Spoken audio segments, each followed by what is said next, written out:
Hi friends, good morning. গাড়িতে যখন কোথাও তো যাচ্ছি, আজ যাচ্ছি বাহারিন। তোমাদের সাথে শেয়ার করব পুরো ভিডিওটা। দামাম থেকে বাহারিন যাচ্ছি, রুলস রেগুলেশনস কি, এন্ট্রি করার সব কিছু শেয়ার করব। কাজে ভিডিওটা শেষ পর্যন্ত দেখো, স্কিপ করো না, পুরো ইনফরমেশন পেয়ে যাবে। আর কেন যাচ্ছি বাহারিন সেটাও শেয়ার করব।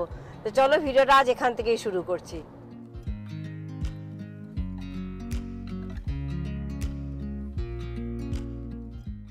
সকাল সকাল বেরিয়ে পড়লে কিন্তু খুবই ভালো, রাস্তায় ভিড়টা খুবই কম পাওয়া যায়।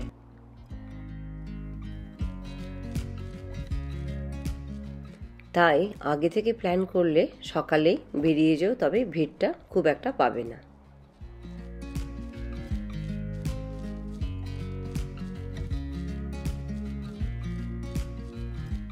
টোল ক্রস হয়ে গেছে, এবার আমরা ইমিগ্রেশন এসেছি। পাসপোর্ট কন্ট্রোলে দেখি এখানে কি নিয়ম কানুন, কোনো কিছু অনারেবল ভিসা, কত টাকা দিতে হচ্ছে। টাকা তো নয়, রিয়াল দিতে হচ্ছে। শেয়ার করব নিশ্চয়ই আমি।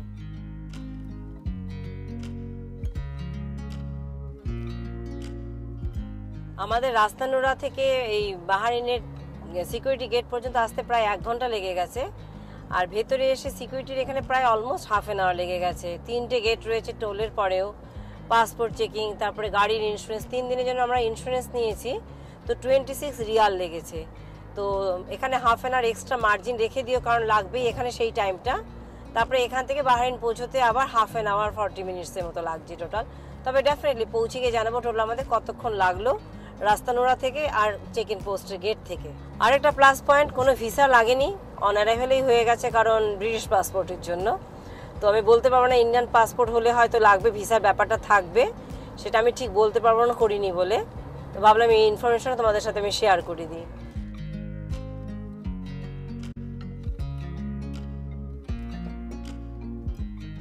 তো আমি বাহারিন এসেছি, বলেছিলাম কি জন্য এসেছি একটা পুজোর টেম্পল কিনতে। তোমাদেরকে দোকানটা শেয়ার করছি কোথায় আর কীরকম দেখতে দোকানটা পুরোটা। কেউ যদি আসো এখানে ভাবছো কিনবে, তাহলে ইজি এখানে এসে সেটা কিনতে পারো তোমরা।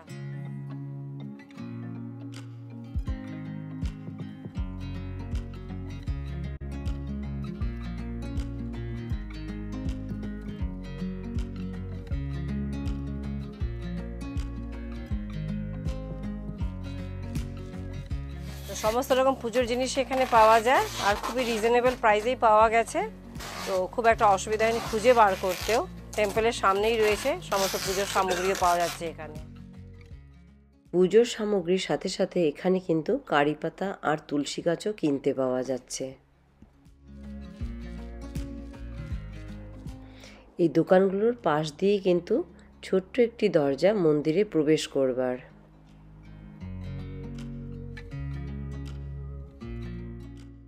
এখানে আমি মন্দিরের ওপেনিং টাইম শেয়ার করলাম, আর সাথে কিন্তু ড্রেস কোডও আছে এখানে আসবার জন্য।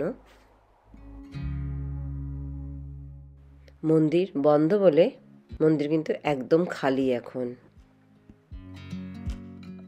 এই শ্রীনাথজির মন্দিরটি কিন্তু দেখতে খুবই সুন্দর। ঠাকুর উপরের তলায় রাখা আছে, আর এটা হলো বাইরের এরিয়া। বাইরের এরিয়াটিও কিন্তু খুব সুন্দরভাবে সাজানো। আমরা এসেছিলাম শ্রীনাথজি কৃষ্ণা টেম্পল দেখতে বাহারিনে, কিন্তু ঠিক টাইমিংটা জানতাম না, 11টাতে বন্ধ হয়ে যায়। তো আমরা পৌঁছতে পৌঁছে 11:15 হয়ে গেছে, তাই দেখতে পেলাম না। বাইরে থেকে ঘুরতে দিচ্ছে, দেখতে দিচ্ছে, মেইন মন্দিরটা এখন বন্ধ। কাজে দেখা হলো না। নেক্সট টাইম আবার এলে পরে এবার টাইমিং জেনে গেছি, সেই হিসেবে আসবো। আরেকটা রিজন ছিল আমার টেম্পল কেনা, মিন্স মন্দির, ঠাকুর পুজো দেওয়ার জন্য। এই লিটল ইন্ডিয়া বাহারিনের গলিতে কিন্তু মন্দিরটি।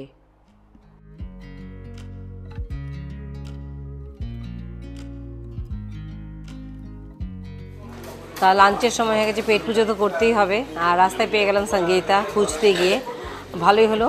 সেই লন্ডনের ইয়াদ এসে গেল, লন্ডনের কথা মনে পড়ে গেল, সেই সঙ্গীতাতে খেতে যাওয়া। তো ঢুকে পড়লাম সঙ্গীতাতে খেতে।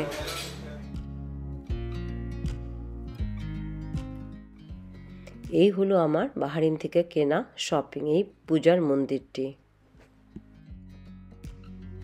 এটা হলো মন্দিরের রাতের ভিউ। রাতের আলোতে দেখতে খুবই ভালো লাগছে, আর আজকে টাইম দেখে এসেছি, তাই মন্দিরও খোলা পেয়ে গেছে। তা আজ পুরোপুরি মন্দির দর্শন হলো, ঠাকুরও দেখা হলো, প্রসাদও খাওয়া হলো।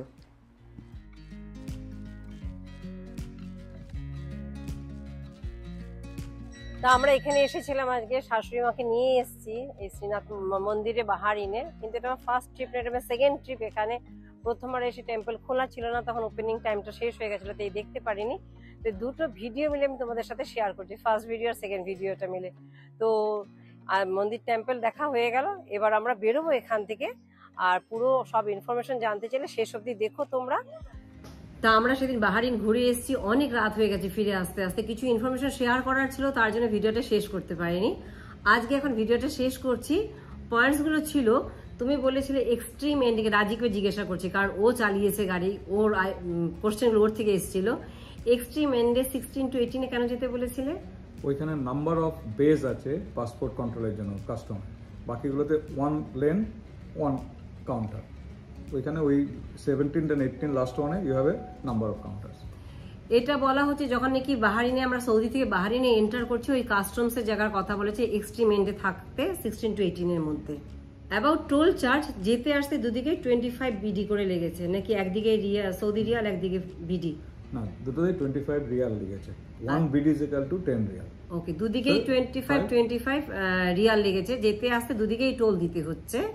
এটা একটা এক্সপেন্স। আমি এক্সপেন্সের গুলো এবার শেয়ার করছি। আর যেহেতু আমাদের ব্রিটিশ পাসপোর্ট, আমি তোমাকে শেয়ার করেছি যে মাকে নিয়ে গেছিলাম, তো ব্রিটিশ পাসপোর্টে আমাদের কোনো ভিসা দরকার হয় না, কিন্তু মার জন্য 4 বিডি লেগেছে। বাট তুমি অনলাইন অ্যাপ্লাই করেছিলে? অনলাইন অ্যাপ্লাই করে দিয়েছিলাম। ওতে কোনো প্রবলেম হয়নি? না, কোনো কিছু না। জাস্ট একটা প্রবলেম হয়েছিল, যেহেতু ভিজিটার ভিসা অনলাইন অ্যাপ্লিকেশন দিয়ে ওরা ইস্যু করলো না, তো এই জন্য। বাট যখন কাউন্ট ওখানে দেখালাম যে পয়সা কেটেছে, তখন লেট আসলো। তো সেরকম ইন্ডিয়ান পাসপোর্ট হোল্ডারদের জন্য তোমরা অনলাইনে ভিসা অ্যাপ্লাই করতে পারো, শুধু 4 বিডি লাগে ওটার জন্য। কার ইন্স্যুরেন্সের ব্যাপারটা তুমি বলো।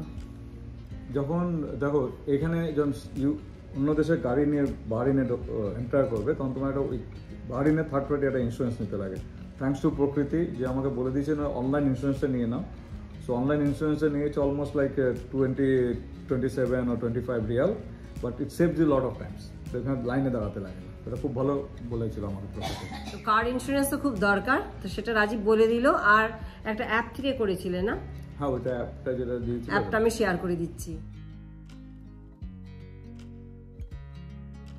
তা ভিডিওটা আমি এখানেই শেষ করছি বাহারিন যাবার ফুল ইনফরমেশনের সাথে। ভালো লাগলে লাইক, শেয়ার, সাবস্ক্রাইব করতে ভুলো না। পরে ভিডিওতে আর অন্য কোনো কিছু নিয়ে আসবো তোমাদের কাছে। সবাই ভালো থেকো, চলো বাই বাই।